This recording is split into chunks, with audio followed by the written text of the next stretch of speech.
Hi children, back to the class now. Hope you have taken a small short break. Coming to the second problem under exercise, same exercise.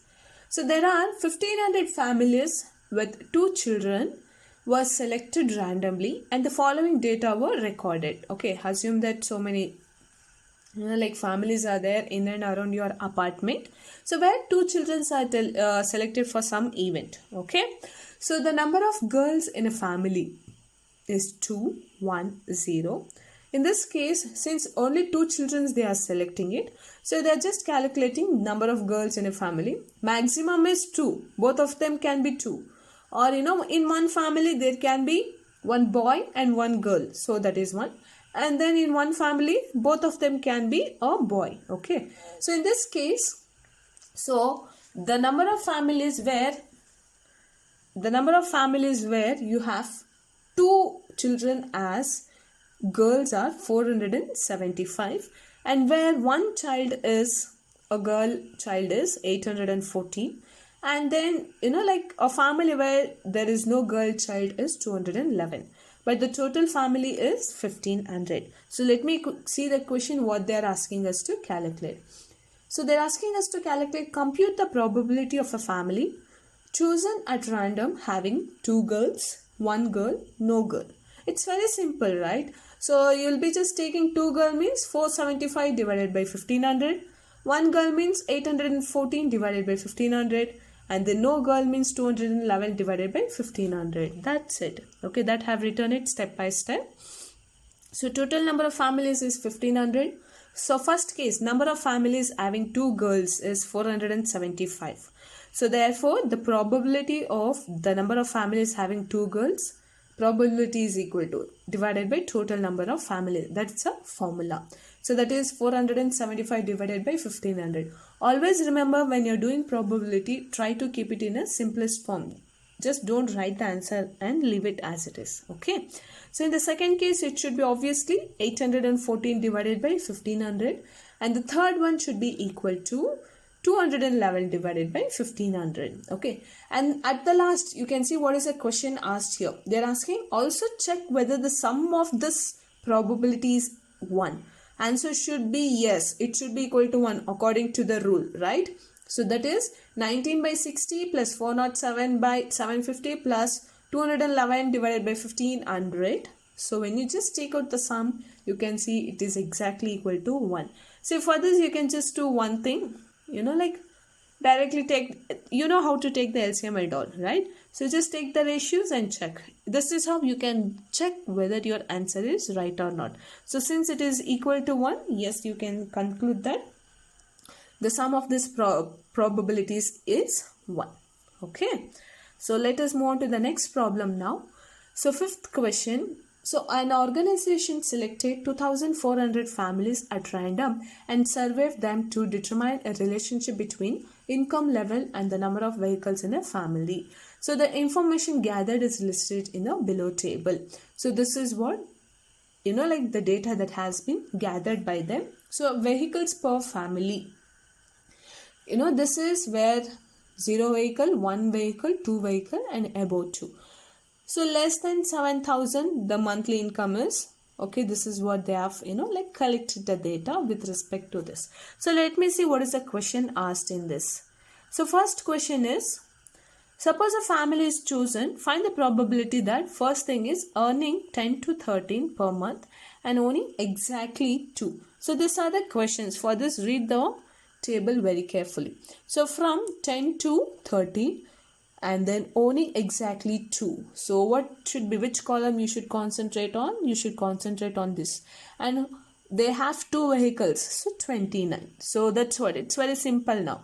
So in this case, total number of families is 2,400 and the total number of vehicles that they have, like in 2 is, vehicles per family is 2 is 29. So first problem is very simple. So you're going to consider the number of families earning from 10,000 to 13,000 per month and owning exactly 2 vehicles is 29. So what is the total number of vehicles they have? 2,400 is the total number of vehicles. So therefore the probability will be 29 by 2400. It may look lengthy, but it's very simple. So for the second case, they are asking owning exactly 579. See, their income should be 1600 and they should have exactly one vehicle. So the number of families that satisfy this condition is that 579. So the answer should be 579 divided by 2400. So as you see the table, you can write the answer directly. But only thing is, just write it. Always remember when you are answering it, write the formula, write what is given, and then write directly the answer and simplify it also. So that is about the second question. And the last, like the data that they have asked, two more data are there. So the number of families earning 13,000 to 16,000 per month and owning more than 2 vehicles are 25. All this are, depends on the data in the table. Okay. So the last one is number of families owning not more than 1 vehicle. For this, you will be taking the data from, the family details. Here, they have not mentioned the income. So that's why I'm adding all the data. Okay. So since they have not mentioned the earnings, so in the previous problem and all 4 problems, they have mentioned the family earnings. In this case, they have not mentioned the earnings. They have mentioned only with respect to the vehicle. So therefore, I'm going to add all the vehicles, all the families, which has 1 vehicle. So there are 2062 families where they have only 1 vehicle. Okay. In this case, you're going to consider 2 vehicles family details also. See, when you're considering that, the 5th one is very important. You'll be considering the houses which has 1 vehicle as well as 2 vehicles as well as 3 vehicles also, more than 3 also. Okay. So then you'll be writing the data and the answer will be 2062 divided by 2400. So the simplest form is this. Now let me move on to the next question. So in this case, they are asking us to refer exercise 14.2. For many problems, they have done that. So please refer the respective exercise and the problem which has been mentioned here. So refer this exercise 14.2. So what is the empirical probability that an engineer leaves? So less than 7 km from her place of work, more than or equal to 7 km from her place of work, and then within half kilometer from her place of work. See, this data, it has been given over there. So you're going to make use of that table and then do it. Okay. So this is what the data that has been given in that particular problem. Here the distance of 40 engineers from their residency to their place of work were found as follows. See, this you can do it by yourself also. What you can do is, you can collect the data of your neighbors and you can see what is the distance that they are going to travel from your place to their workplace. Or you can take, your own example. For example, you can collect your friend's detail. So what is the distance from their house to school? Instead of workplace, you can make your own portfolio or, the project work on it. So you can take all the students who are there in the apartment, write their names and the school, and what is the distance, between the school as well as their apartment. They have, your friends, your neighbors will go to different school at different places. So there will be a different distance. So you can just make a note of it and then you can form your own table and then solve it. So this is the main application of this probability. So in this case, this is the data that has been given. So the total number of engineers, they have mentioned it as 40. So first question they are asking is number of engineers living less than 7 km from their places of work is 9. Okay. So this they are saying it. So the number of engineers living less than 7 km from their place of work is 9. So the probability that an engineer lives less than 7 km from her place of work should be 9 by 40. So once you find this data, you'll be answering that questions very easily.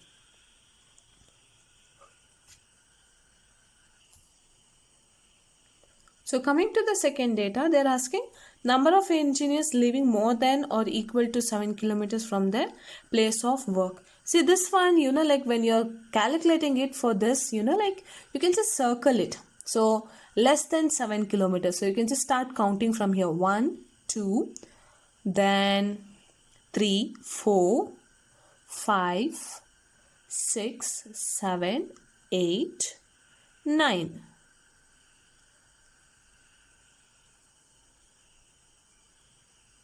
Okay, so repeated one you're going to exclude it. So this is how you can just write it here, 9, and then like the number of outcomes will be 9 by 40. Now you are going to continue the repeated one also. In total you will be getting it 9. Okay, so next, in the next case, number of engineers living more than or equal to 7. So here less than, okay, completely less than 7 you are going to consider it, and then less than or equal to their places of work will be. So in this case we have found the number of people who is less than 9. So less than or equal to they are asking. Living more than or equal to they are asking. Obviously it should be 40 minus 9. So that is 31 by 40. So you can just count it here. Let me see once again whether it is 9 or not. 1, 2, 3, 4, 5, 6, 7, 8, 9, 10, 11. Okay, so I'm getting 11 here, so it should be 11 in this case also.